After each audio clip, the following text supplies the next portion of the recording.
Барлықтарыңызға сәлем. Менің каналыма қош келдіңіздер.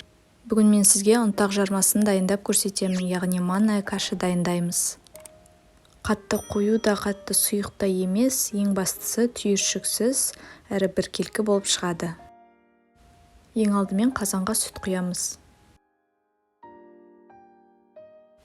Одан соң су құямыз.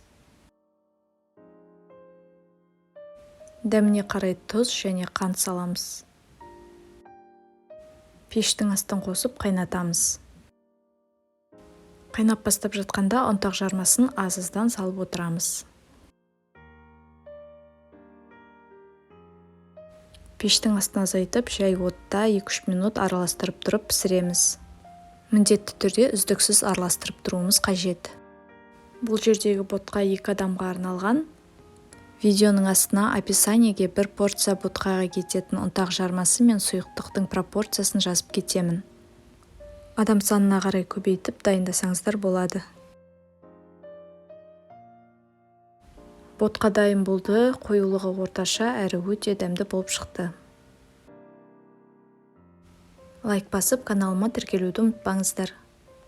Сіздермен болған сымбат, сау болыңыздар.